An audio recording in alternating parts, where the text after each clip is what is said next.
Hi everyone, in this video we have an example of 4 parts. In part A you have a graph and you have to find the sign of the first and second derivative at the 3 points A, B and C. So first you have to look to the 2 notes we have here. First, if f is increasing, this means f prime is positive. If f is decreasing, this means f prime is negative.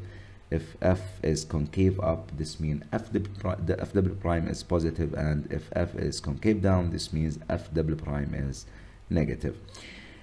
So here, around the point A, you can see that the function is decreasing, which means the sign of the first derivative dy by dx is negative at point A.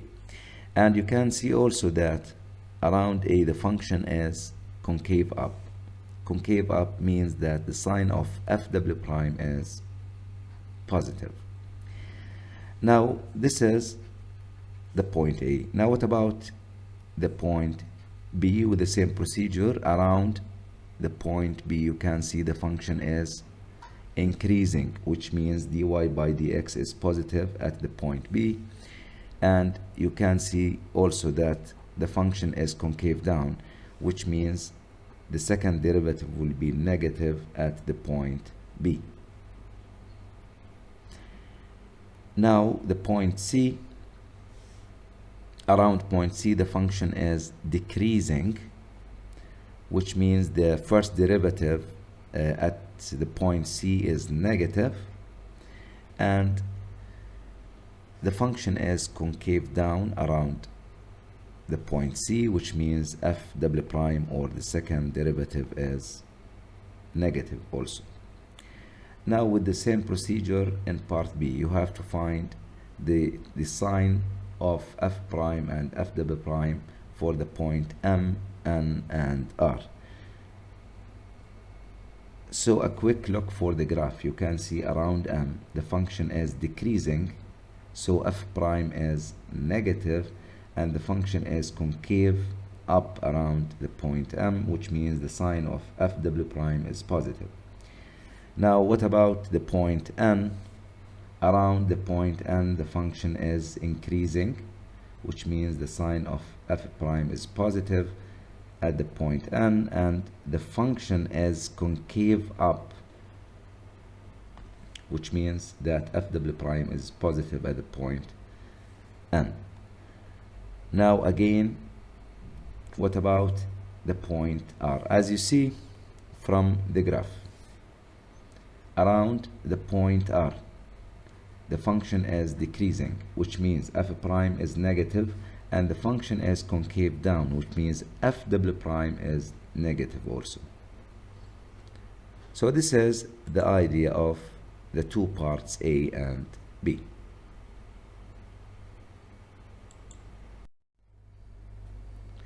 In part C, use the graph of y equal f double prime of x and the figure to determine the x coordinate of all inflection points. Inflection points means the points at which the function change the concavity. Okay, that's what we mean by the inflection points. And pay attention, if the function f is concave up, this means f double prime is positive, and when f is concave down, f double prime is negative. And always if you have the graph of the function f prime or f double prime, you have to be interested in the sign of these 2 functions. So here is y equal f double prime of x, so you have to know what is the sign of the function f of x on its interval. So this is the number line, and here we have f double prime of x. Now in this portion the function is negative up to -1, so this is -1, x equals to -1, and this piece is above x-axis, which means f double prime is positive in this interval. Now the second portion is this one, from -1 to 0,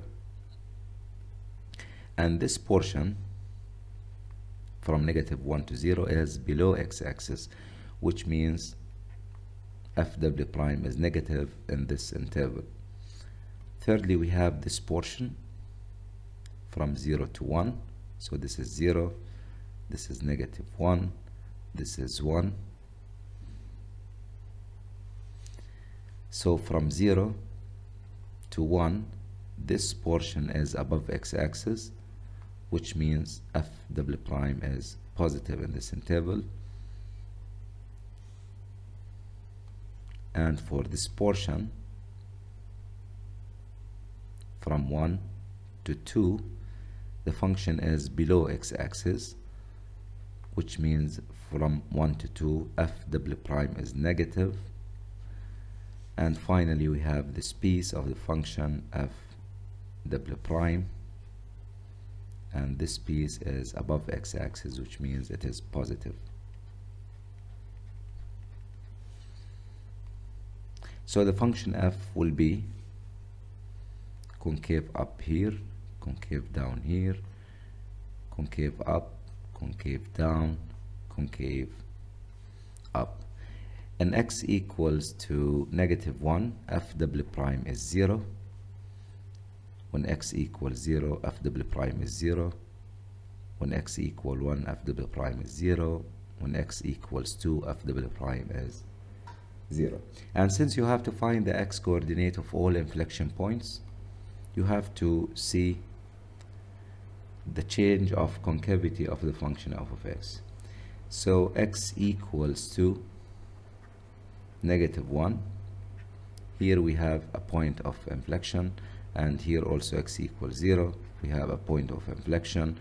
X equals 1, we have a point of inflection, and x equals 2, we have a point of inflection. So these are all x coordinates of all inflection points for the function f. And this is the end of part C. Part D is a hard part really, so pay attention how to solve part C. Now we have the graph of f prime of x, and you have to fill by less than, equal, or greater than as appropriate. This depends on the question. So as we mentioned before, since we have f prime of x, you have to be or to interested in the sign of the function f prime of x. And the graph of f prime cut the x-axis at x equals 1. So when x equal 1, f prime of 1 equal to 0. So this means f prime of 1 equal to 0. Now we have two portions or two pieces. This is the first piece, and this piece above x-axis, which means f prime is positive in this interval when x less than 1. And we have the second piece from 1 to infinity. This piece is below x-axis, which means it will be negative, sorry. And as you know, if f prime is positive, greater than 0, this means f is increasing. So here the function f is increasing.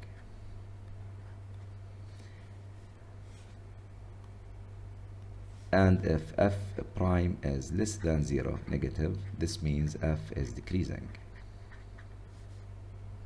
So in this interval, the function f is decreasing.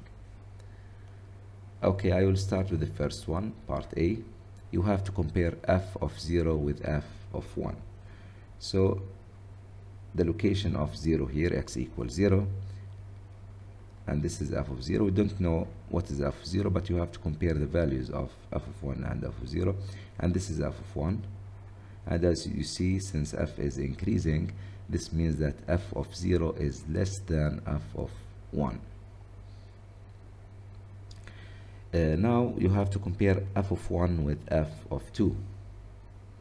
2 is to the right of x equal 1, and in this interval f is decreasing.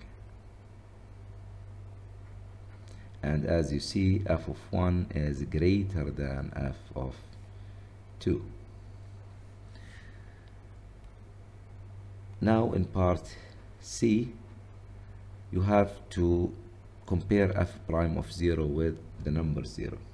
Now f prime of 0, this is 0, and as you see, f prime of 0 equals to a number that is greater than 0. F of 0 equal a positive number, which means that f prime of 0 is greater than 0. It is a positive number from the graph of f prime. Now what about f prime of 1? You see that f prime cut the x-axis at x equals 1, which means that f prime of 1 equal to 0. Now this is the main part of our question. You have to know what is f double prime of 0. Is it greater than 0, less than 0, or equal to 0? This depends on the behavior of f prime of x. So this is x equals 0, okay? And as you see, the function f prime is decreasing in this portion. It is decreasing. Since f prime is decreasing, it means its derivative must be less than 0. So the behavior of f prime of x is decreasing in this part and 0 in this part of the function. And so this means the derivative of f prime, which is f double prime, must be less than 0, since f prime is decreasing in this interval. And finally, we have f double prime of 2.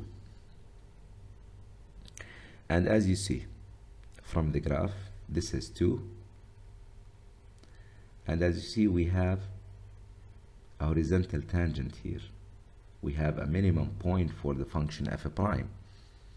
Since we have a horizontal tangent line,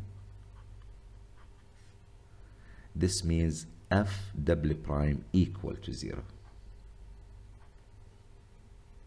So sometimes you have to deal with the sign of f prime. Sometimes you have to deal with the behavior of f prime, if it's increasing or decreasing, and this depends on the question. And that's it. Thank you.